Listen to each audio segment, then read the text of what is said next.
பாஜகவின் பாசிச நடவடிக்கைகளுக்கு நாம் உயிரே போனாலும் அடிபணிய மாட்டோம். அதற்கு எதிராக ஒட்டுமொத்த இந்தியாவையும் திரட்டுவோம் என முதலமைச்சர் தெரிவித்துள்ளார்.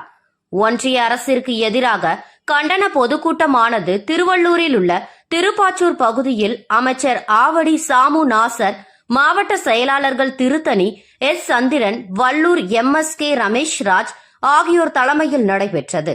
இதில் கலந்து கொண்டு தமிழ்நாடு முதலமைச்சர் மு.க. ஸ்டாலின் ஒன்றிய அரசிற்கு எதிராக கண்டன உரையாற்றினார். நாம் எந்த காரணத்தை கொண்டும் உயிரே போனாலும் அடிபணிய மாட்டோம். அப்படி மாநிலங்களுக்கு முக்கியத்துவம் கொடுத்து கூட்டாட்சி ஜனநாயகத்துக்கு மதிப்பளித்து நீங்க செயல் விரும்புகிறேன். மாநில அரசுகள் நாங்க உழைச்சி வரிய செலுத்தின படத்துல எங்களுக்கான நிதியை கொடுக்கிறதுல உங்களுக்கு என்ன பிரச்சனை?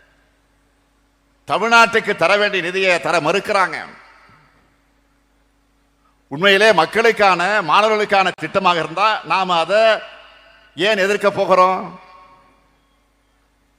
எல்லாரையும் கல்விக்குள் அழைச்சிக்கிட்டு வர திட்டமா இருந்தா அதை வரவேற்போமே,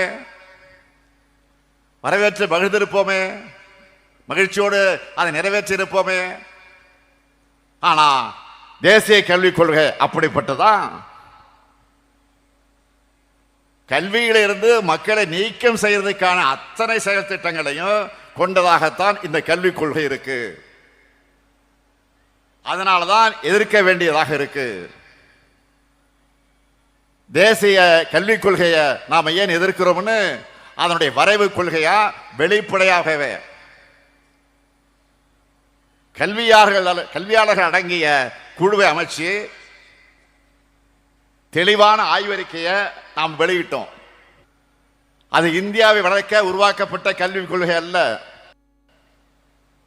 இந்தியை வளர்க்க கொண்டு வரப்பட்ட கல்விக் கொள்கை. இந்த கல்விக் கொள்கை தமிழ்நாட்டோட கல்வி வளர்ச்சியை மொத்தமா அழிச்சு ஒழிச்சுடணும் தான் நாம எதிர்க்கிறோம். 3, 5 ஆகிய வகுப்புகளை பொது தேர்வு வச்சு வடிகட்ட பார்க்கிறாங்க. 9ஆம் வகுப்பு முதல் 12ஆம் வகுப்பு வரை செமஸ்டர் தேர்வு முறையை கொண்டு வர போறாங்க. அதாவது ஆல் இண்டியா எக்ஸாம் நடத்துற மாதிரி. உங்க மகனோ மகளோ